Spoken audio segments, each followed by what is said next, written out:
So good afternoon. I think as we all know, here in the Commonwealth, Massachusetts was hit very hard and very early by the pandemic, and as a result, the Massachusetts economy was turned upside down, and workers everywhere had to make painful decisions and adjustments.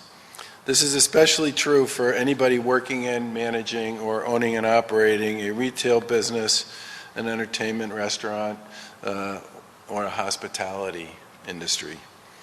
There have also been places where the spread has been particularly tough to manage in some of our gateway cities, and our businesses and our main streets and many of our downtowns, while they are back up and running, they all still have a very long way to go to get back to what might look like normal. That's why today our administration is announcing the advancement of a $774 million economic recovery plan. The plan, we believe, can help stabilize in many parts of the Commonwealth growth that's already started to take place and hopefully kickstart it in other parts of the state as well. Overall, these funds will be invested to get people back to work, to assist impacted small businesses, to revitalize main streets, to foster innovation, and to promote and provide neighborhood stability and housing equity. To be clear, there's no substitute for the size and scope that a federal aid package could deliver, but that doesn't seem to be in the offing, and we certainly don't believe that we can wait. This package includes almost $43 million in federal, trust, and other state funding. It also includes about $120 million that we included in our revised budget that was filed with the legislature last week, and the $171 million that we committed to help people stay housed through our eviction diversion program. In addition, it also includes $323 million in capital and workforce training spending and funds out of our Competitiveness Trust Fund. Much of the funding in these categories is designated to programs and initiatives that have a proven track record of success. About $175 million of the $775 million requires us to work collaboratively with the legislature to get their sign-off, and we look forward to working with them to get that authorized as soon as we can. I know our colleagues there share a sense of urgency to pass the elements that are part of our budget there to get these dollars and put them to work for the people of Massachusetts. But right away, we have about $115 million available for small businesses and workforce development, including more than $25 million to get people back to work. In 2019, small businesses in Massachusetts employed 1.5 million workers and accounted for about 45% of the total Massachusetts workforce. This package allows us to leverage new and existing programs to give small businesses capital support and technical assistance. Today, through the Mass Growth Capital Corporation, we're making $51 million available for small business grants. These grants are designed to help the state's most vulnerable businesses and their workers. Small businesses can apply now, that means now, at the MGCC website, empoweringsmallbusiness.org. We've made revitalizing downtowns a priority since this pandemic began by implementing multi-million-dollar programs like Shared Streets, local recovery planning grants, and mylocalma.com. This plan includes additional resources for cities and towns through recovery grants and support for Main Street development. Lieutenant Governor Polito and Secretary Keneally will get into more of the details on this in just a minute. We're also investing in our workforce to help people reskill or skill up where we know employment opportunities are available. That includes jobs that previously existed and those that have come up as a result of the pandemic, which Secretary Acosta will talk about in a minute. The pandemic has brought with it drastic change in many ways, but these changes also have presented, in some cases, opportunities. To ensure Massachusetts is positioned to take advantage of these opportunities, we're investing significant resources in skill programs like the Career Technical Initiative that we launched earlier this year and Workforce Skills Capital Grants. Training programs for manufacturing and advanced manufacturing are also a focus and will continue to help with job matching through Mass Hire and the Learn to Earn program. We've also seen that access to housing comes hand in hand with economic stability and success. To provide support for that stability, we're building on the $171 million eviction diversion program that we announced last week and continue to invest $121 million to build affordable housing in our mass rental rounds. Thanks to incredible efforts on behalf of the courts, housing advocates, and countless community organizations, these funds will ensure an equitable process to avoid housing instability. In addition to that, Massachusetts has always been a leader in innovation, and the intelligence and ingenuity of our people is already helping to lead the way toward economic recovery. Today's plan looks to capitalize on some of Massachusetts' strengths. Through organizations like the Life Science Center and the Mass Tech Collaborative, we'll invest in science and technology sector growth around the state. We'll continue to spend capital on research and development infrastructure, shifting supply chains, and advanced manufacturing. The industry partnerships we have with the folks in these fields are important to making sure that Massachusetts continues to be a world leader in innovation.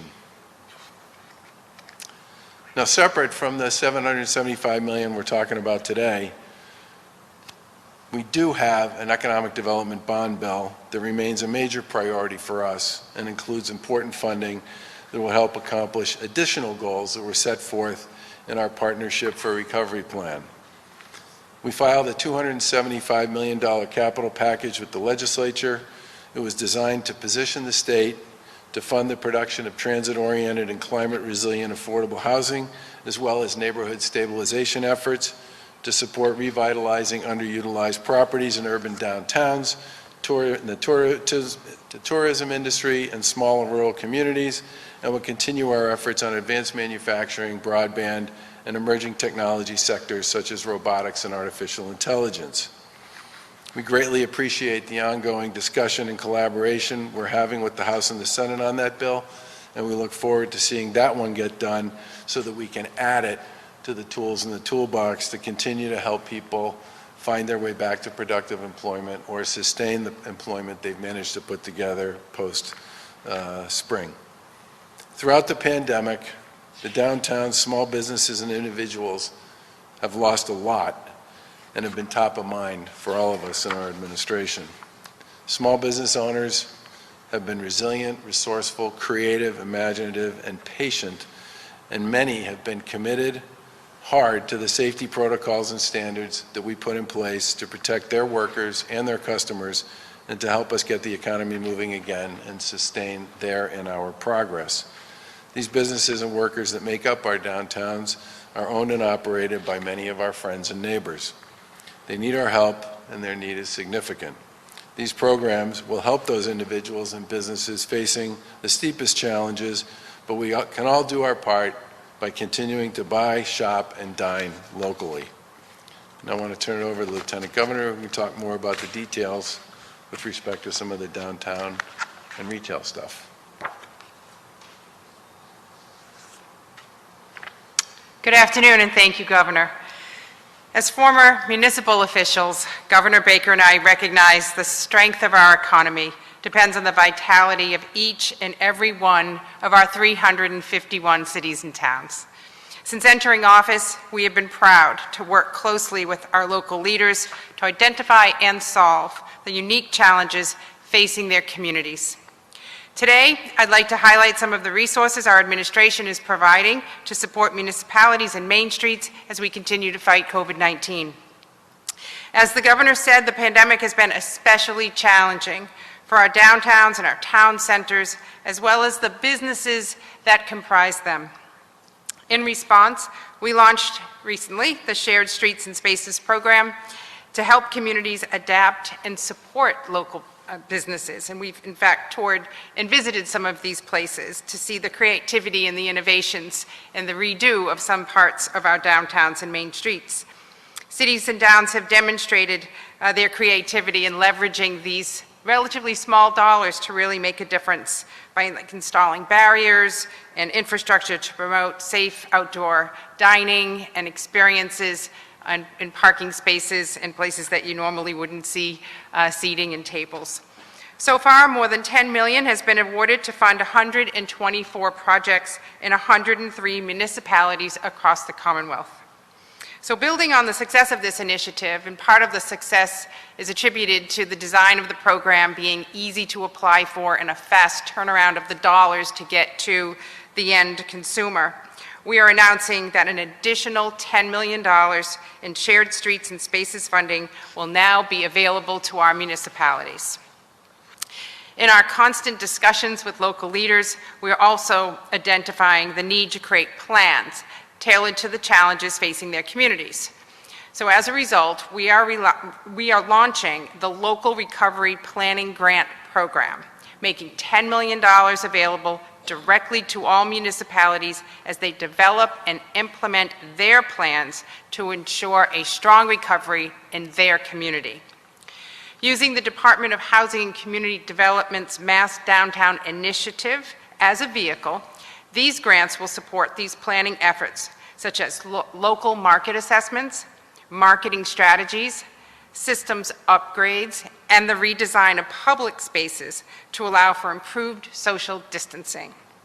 We look forward to continuing to work closely with our local partners to help them implement these plans and ensure that every community has the resources it needs now more than ever. In addition to these new grants, we plan to leverage more than $115 million to existing capital programs toward small business and downtown recovery for our communities. This includes more than $100 million in the MassWorks infrastructure funding, as well as a collective $10 million in brownfields, site readiness, and the Transformative Development Initiative and Collaborative Workspace funding. So all different programs that community officials are very aware of and have been very resourceful in stacking up to bring these dollars to their communities, and we'll continue to work through that with them. These programs already, as I've said, play a key role in strengthening communities of all sizes, rural, suburban, urban, all across our Commonwealth, and they will be critical to the recovery in our communities. Our administration also recognizes the new challenge created by the shift to remote work and education caused by the pandemic, which so much of our business and educational activity is now taking place. So reliable internet access has become essential. To ensure widespread, equitable access to the web, our plan offers $9.2 million in new funding to support internet connectivity across our Commonwealth. This includes $6.2 million to extend and expand the Massachusetts Broadband Institute's existing hotspot program, which provides internet access to unserved and underserved areas in Western Mass. This service, announced in April, provides free internet access to unserved and underserved areas in the Western Massachusetts area, giving residents the resources they need to conduct business and attend classes. The plan also includes $2 million to create a cellular hotspot loaner program, as well as $1 million to provide internet access and devices for populations in need. We need to make sure that in a virtual setting, people stay connected to learn and to work. So altogether, these investments will provide municipalities with the resources they need to support a strong recovery for all. We are grateful to the continued partnership of local leaders and look forward to working together to come out of this stronger than ever. It is now my pleasure to turn this over to Secretary Keneally, and I wish to thank all of the secretaries for their hard work on this initiative. Secretary Keneally.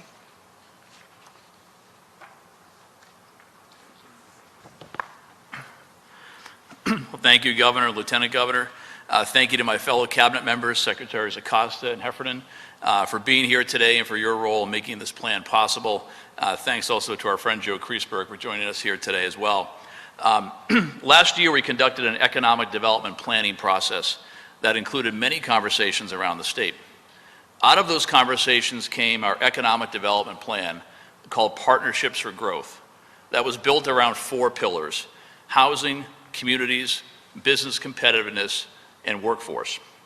Our economic situation is now dramatically different than it was when we finalized our plan last December, and it is now time to come forward with a comprehensive plan for economic recovery. Our Partnerships for Recovery plan has at its foundation those original pillars and takes them a step further through what we call 5 recovery imperatives.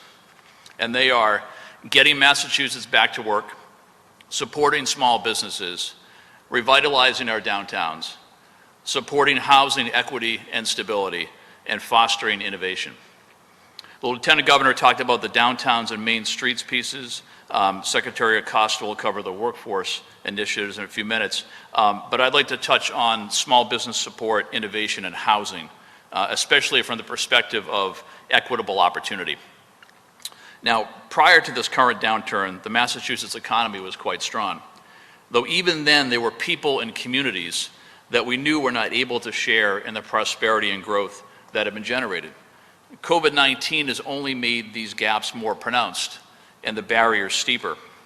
Enhancing access to capital, space, and networks for women and minority-owned businesses, along with other ways to address some of the core needs of underserved communities, were already part of our agenda before the pandemic, and we have now redoubled those efforts.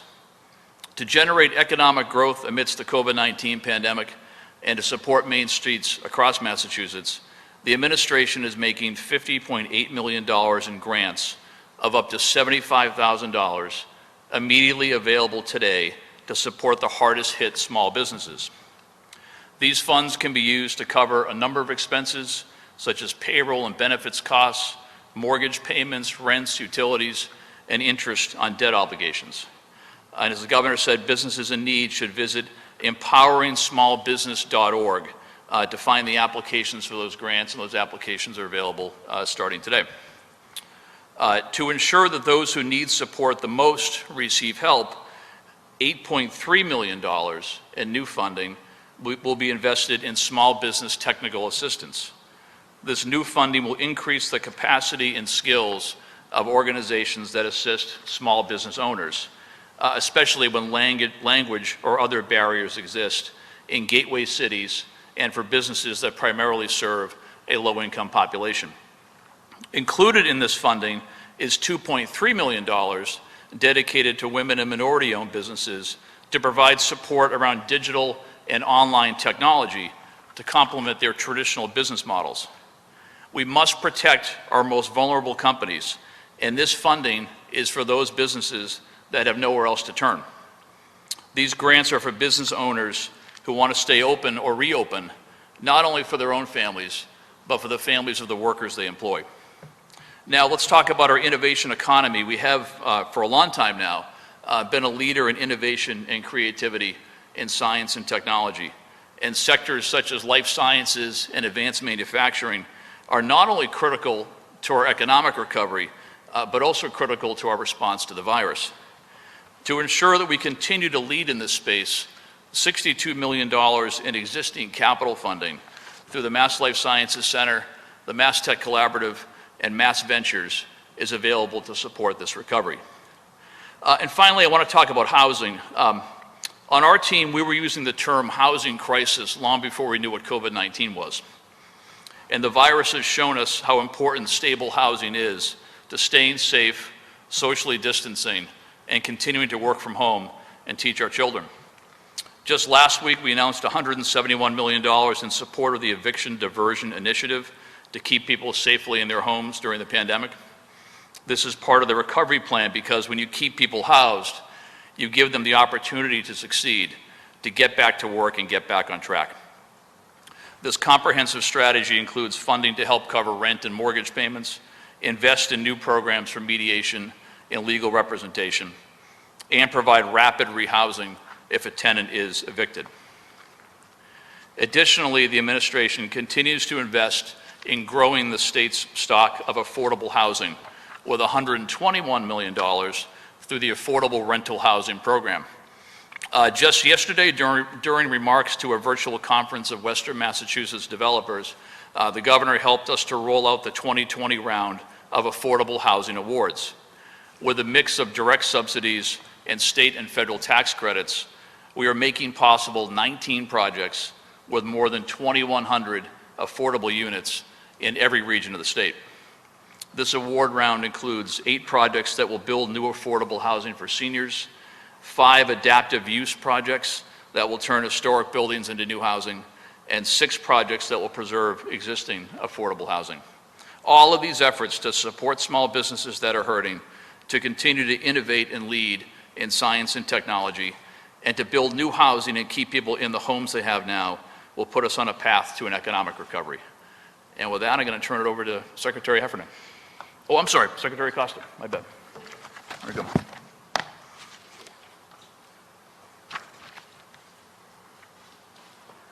Good afternoon, everyone. Thank you, Governor, Lieutenant Governor, Secretaries, Joe. Prior to 2020, Massachusetts had never had a single week with more than 35,000 unemployment claims. During the depths of the pandemic, Massachusetts had 10 consecutive weeks of over 35,000 claims. In order to meet that challenge, we had to scale up quickly to ensure that people received needed financial assistance to deal with the unemployment crisis. Now we need to scale up our reemployment services to meet the needs of our economic recovery. From April through August, around 270,000 private sector jobs have been added. That's around 41%, but we still have a long way to go in order to achieve full employment. In order to get people back to work, new investments are being made to build workforce skills, growing training programs and pathways, forging new partnerships between employers and workers, and supporting internet connectivity to facilitate remote work and online career advancement. The more than $21 million available now includes $10.4 million to engage Massachusetts anchor employers by expanding workforce partnerships with large employers in target sectors to create statewide training employment pathways. $9.2 million to subsidize internet for low-income populations and to expand hotspots in unserved and underserved communities. $3.2 million to modernize MassHire virtual pathways to assess and connect UI claimants to appropriate services and supports. $2 million to bolster manufacturing training by purchasing standardized virtual training program to increase workforce for the manufacturing sector. And $300,000 to supplement the $8.4 million we already have in the governor's budget towards the Career Technical Institute to help close the skills gaps for skilled technician jobs and align training to industry needs. I'm really excited about the proactive approach we are taking to be laser focused on reemployment. We're reimagining what it means to give the workforce the tools and resources they need to succeed. And today's announcement is a big step in helping us get back on the road to full employment. Thank you. With that, I'll turn it to Secretary Heffernan.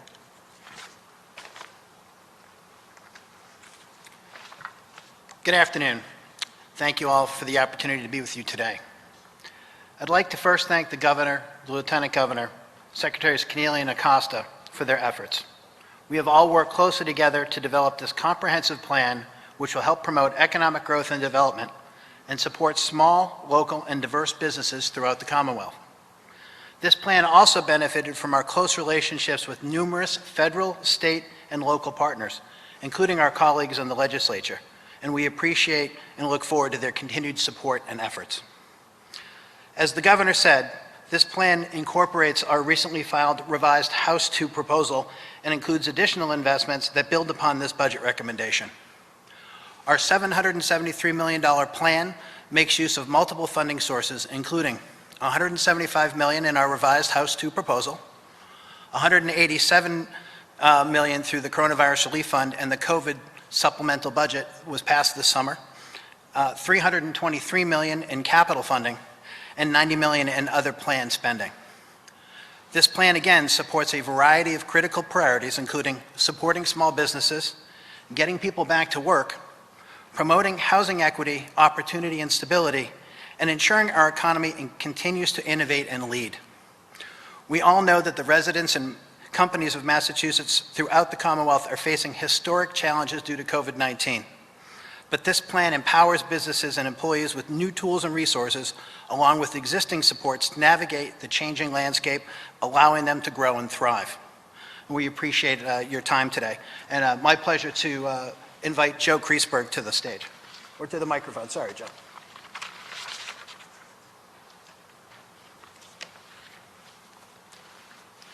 Thank you, Mr. Secretary. Thank you, Governor and Lieutenant Governor, for the invitation to speak today. I'm delighted to be here. I am Joe Kreisberg. I am the president of the Massachusetts Association of Community Development Corporations, and we represent 90 CDCs and nonprofits across the state working to expand economic opportunity. I am also a board member of the Massachusetts Growth Capital Corporation, appointed by the governor, and a member of the Coalition for an Equitable Economy. Since the COVID-19 emergency began in March, CDCs have stepped up in countless ways to serve their community, ensuring safe and stable housing, providing food to those in need, offering support, connections to those who are isolated or alone, helping children get the support they need to learn, and helping small businesses survive and recover. Starting in March, we began convening community-based small business support organizations on a weekly basis to share information and foster collaboration. At every step of the way, we worked hand in hand, well, never actually holding hands, with the Baker administration, Secretary Keneally, and the Mass Growth Capital Corporation. Together, we have helped thousands of businesses secure forgivable federal payroll protection loans and other private and public relief dollars. We have coached small businesses through how to reopen in compliance with the governor's guidelines, help them alter their business operations to maintain profitability or at least minimize losses, and implement new technology and systems to strengthen them for the long term. Along the way, we have seen the enormous challenges these businesses face, and too often the heartbreak that comes with losing a business that was not only a source of income, but a source of pride and purpose. These challenges have hit communities of color particularly hard. Historic and structural racism going back decades and longer created significant racial wealth disparities before COVID. And when a business owner faces a crisis, they rely on their assets and wealth and savings to ride out the storm. So right away, businesses of color were at a significant disadvantage. The PPP program, which helped many, was structured in a way that helped larger, more established firms with stronger banking relationships, again putting businesses of color at a disadvantage. And of course, many of these businesses are located in the very communities hardest hit by COVID, meaning their employees and customers are also struggling. These cumulative and structural inequities require a smart, targeted response like the one being announced by Governor Baker today. These programs outlined in the announcement are designed to reach the businesses most in need of support and to ensure that they get both the financial support and the technical support they need and deserve. This program will help businesses survive what's going to be a tough winter, recover as the economy recovers, and position themselves to secure more federal dollars if and when the federal government ever steps up and provides the relief we need. Thank you for the opportunity to be here today. Our members and partners are committed to doing everything we can to ensure that our economic recovery leads to a more equitable and inclusive economy for everyone. We thank Governor Baker and the administration for being such terrific partners in that effort. Thank you. Questions on this for any of us? Governor, how big of a difference and how quickly will this package make for businesses? Well, as I said, about 175 million of it we need to work with our colleagues in the legislature to make happen, but the other 600 million in capital funding and state funding and federal resources is basically going to be in play for the next several months and will be out the door as soon as we can get it out the door based on the rules associated with filing the applications, as Joe and the folks at Mass Growth Capital will, and as some of these other programs play out. But the first thing that's going to happen is the resources associated with the small business grants, people can apply for those today.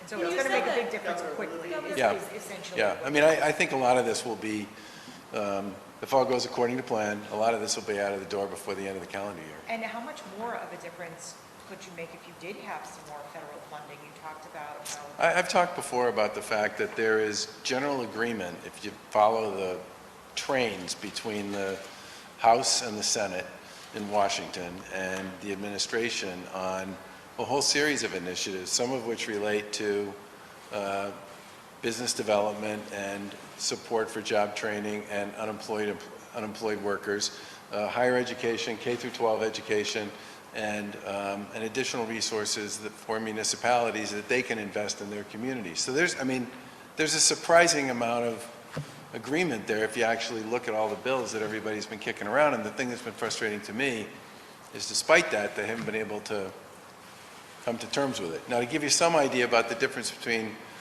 the size of the federal footprint, we're talking today about $775 million. How much PPP money was put to work, was approved in Massachusetts? 14. Yeah, 14.3 billion. I mean, the feds play on a very different level than we do. Governor, how much of... Vetting would the small business applicants go through? For example, would they have to prove that they'll be more sustainable if they, with this pandemic still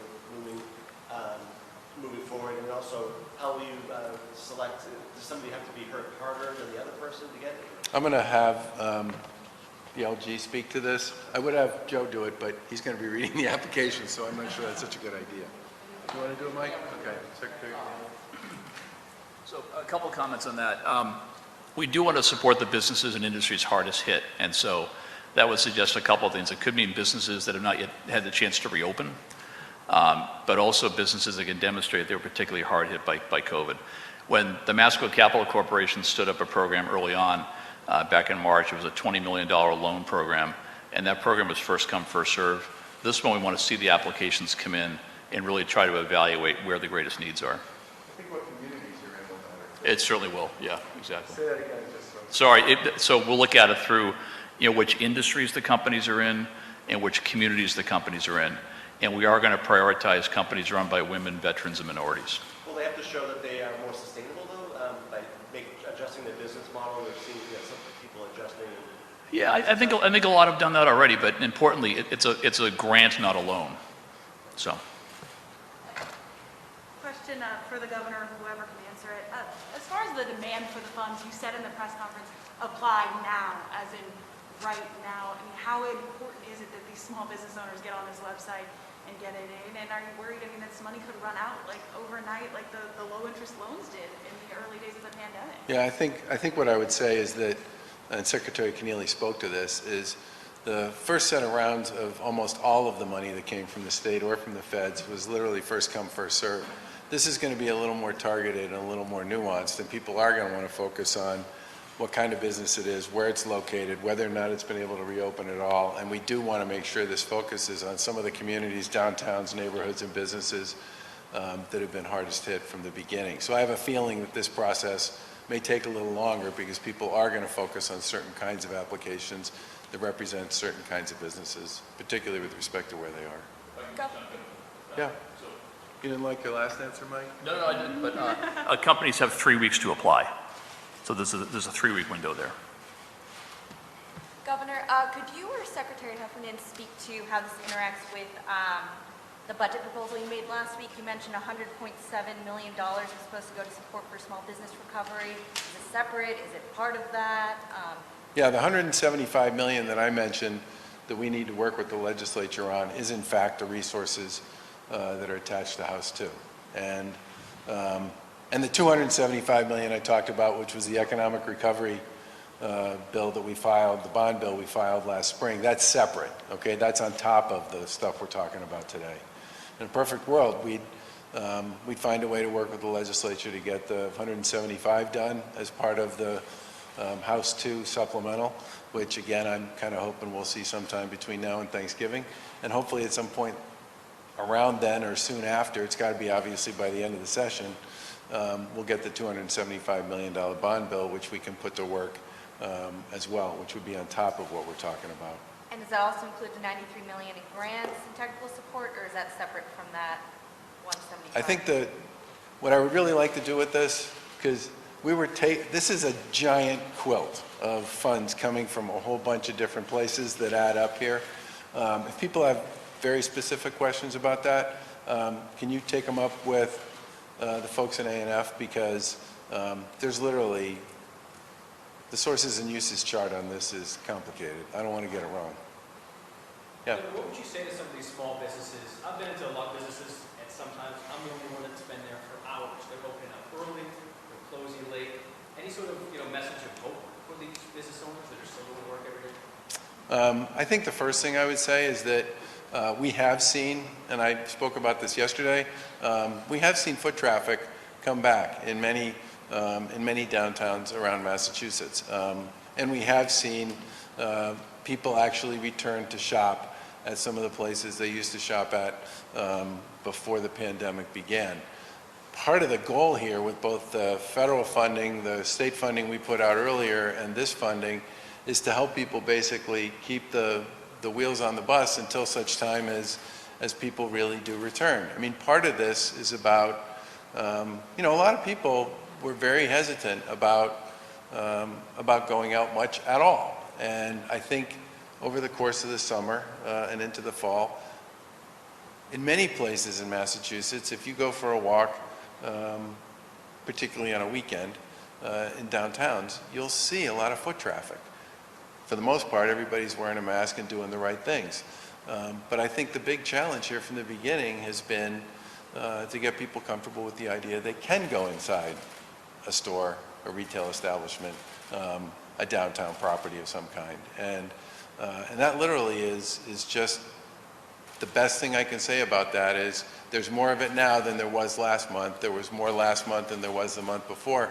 But I think we all agree it's a pretty slow process. Are you worried that could change, though, with the uptick in cases, that people will become less comfortable? The mayor of Boston says he's considering revisiting guidance for these businesses with the uptick happening there. I think well, first of all, what I heard the mayor of Boston talk about were businesses that weren't abiding by the guidance that's actually in place. And we've talked about the fact that between the ABCC and the Division of Professional Licensure, they've done literally thousands and thousands of inspections over the course of the past several months and have found infractions and violations. And probably I would say that number's in the hundreds, not in the thousands, because most businesses are complying and have issued fines and citations and all the rest. I think the biggest challenge for us all to remember here, and we've also talked about this a number of times, is, you know, household transmission, intergenerational transmission. I talked about this last week, is really where we are seeing a lot of the new case growth, which is one of the reasons we've been focusing on this whole notion of people are doing the right things in their formal settings. They're wearing masks when they go to see a downtown business. They're wearing masks when they go to the supermarket. The people they see when they're out and about in the places where we all think of masks and distance as being required, people are doing it. And that's not where we're seeing most of the growth in cases. As we've said, you know, a huge portion of the growth in new cases is people between the ages of 19 and 39, and most of that is related to personal contact, in many cases with groups of friends and people that they know, without any of the guidance that we've talked about with respect to distance or masks or anything else being applied. It's not somebody going shopping in a community that they live in where people are doing the right things. That is not where the vast majority of our issues are with respect to growth in new cases. Governor, Boston Public Schools today have gone back to all remote. Are you concerned that that's foreshadowing what might be happening at many other districts around the state, school districts? You know, one of the things we've tried to do over the course of this pandemic is to learn from the real life experience and the research of others. And the real life experience and the research with respect to schools is overwhelming at this point that schools are not spreaders. The kids in schools are not spreaders of COVID. I mean, there's no better example of that right now than the parochial schools in Massachusetts. They have 28,000 kids, 4,000 employees who have been back in-person learning since the middle of August, and they have a handful of cases. And if you look at the number of kids and faculty who are in either hybrid or in-person learning in our public schools in Massachusetts, you're talking about hundreds of thousands of people who have now been back in school, either on a hybrid or an in-person basis now for a couple of months, and we have 150, 160 cases out of a denominator that's in the hundreds of thousands. There are research reports. NPR did a terrific report on this just recently, where they gathered data from a series of pretty big longitudinal studies that have been done on schools around the world. And the basic conclusion was schools are not a major source of transmission. And I would hope, which is one of the reasons why we've said, look at the data. Look at the data in your own community. It's why we talked yesterday, and you'll see this in the report that comes out today, about creating asterisks for communities that went red because of a very particular incident in their community. A nursing home, a jail, something like that, a hospital. Why we've said since the beginning that you really ought to look at 3 weeks worth of data, 4 weeks worth of, 3 weeks of reports, 4 weeks of data before you draw conclusions about what's actually going on in your community. But there's very little evidence that schools are a spreader. Should Boston jump the gun, though, with this? Look, our goal is to try to be supportive and helpful to our colleagues in municipal government. And, I'm not going to Monday morning quarterback this stuff, but I think it's really important that as we get more familiar with this, and it's not just here in Massachusetts, but in other states as well. I mean, I talk to governors in other states in the region on a pretty regular basis. People are not finding schools, K through 12 schools, to be a big issue with respect to spread. And if you look at our colleges and universities, I mean, we're testing a lot more than they're testing in other places. And I think that routine testing on a lot of our colleges, which we put together with the Broad Institute and all the rest, has had a very positive impact on positive test casing. Our colleges and universities aren't seeing the massive increases in positive cases that people were talking about either. And most of the stuff that's involved spread there has happened off campus in, gatherings that have taken place where familiar people are behaving in a familiar way. Governor, I wanted to ask about those asterisk districts. Yeah. Why did you decide to just add that asterisk there and not allow them to maybe move forward in some aspects of the reopening? I think part of the reason for that was we continue to believe that we need to be consistent with the rules, and that communities can then use the data associated with that to make the decisions that make the most sense for them. And if you, for example, if you go red for a week, right? First of all, we said 3 weeks worth of reports, 4 weeks worth of data, right? Goal number one. Goal number two is if you go red because you have a nursing home or a federal facility or a congregate care site or something like that, or you're a really small community that popped because 2 families in your community created enough cases to move you into that category, you should incorporate that into the way you think about how you make decisions at the local level. With broadband, have you identified or heard of any potential target areas here that could benefit still? Are you looking at potential gateway city hotspots or rural parts like in central or western Massachusetts? I think the answer is to that question about where the broadband and the hotspot stuff would most be effectively applied. Part of the reason we're doing this through the MBI folks is they have a pretty good sense of what's going on in Western Mass. And let's face it, the Lieutenant Governor and I have put a tremendous amount of work into expanding access to broadband in a part of Massachusetts that desperately needs it, and we've made a lot of progress. But installing, permanent infrastructure, which means, poles and lines, that's digging thousands of holes and putting up thousands of poles and stringing lines across, hundreds of miles. And we've made tremendous progress over the last 4.5 years on this. But in the meantime, there are places where we believe targeted efforts around hotspotting could make a big difference with respect to people's ability to access broadband. And we're going to work with the folks we've been working with in Western Mass to figure out where the exact most appropriate locations would be. Can you give examples of the revitalization of some of the projects that you're talking about for revitalization, like in downtowns? What would be an example? Well, the shared streets programs, I think, is a good one. People benefited tremendously from that over the course of the summer. But I think you're likely to see a lot more on this when we start issuing some of those MassWorks announcements, which will be later this month. I have one question for Secretary Keneally, I believe. I've seen some reports saying that nationwide, maybe 100,000 or so small businesses have gone out of business, and we've heard things from Mass Restaurants saying up to a quarter of restaurants are gone forever. Is that something that you guys are tracking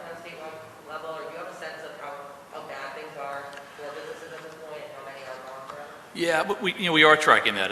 It's not easy to get data on the very smallest companies, but we do have some sense for that. I think we've seen those numbers as well. But it really speaks to the importance of getting these grants out the door to help these small companies now. And the reality is, if you look at where the PPP dollars went, a very large number of small companies got that money, but we have so many small businesses, it only represents a minority of our smallest companies. And so, credit to the banks for getting the money out the door to support the small businesses, but really, less than half of our smallest companies even apply for that kind of funding. So hence the importance of these grants we're standing up now. And do you have any numbers for us, on how many small businesses are now? Not with me, but we can try to dig something up. Yeah, thanks. Thanks, everybody. Governor, do you plan on watching the debate tonight, and would you cast your ballot for Joe Biden? I have Zoom calls that run pretty late into the evening, and if I get off them, I'll turn on the TV and watch the debate for a while. I've already made clear that I don't plan to support the president. I didn't vote for him 4 years ago. I see nothing to change my mind. But would Thanks. you vote for Joe Biden? Thank you.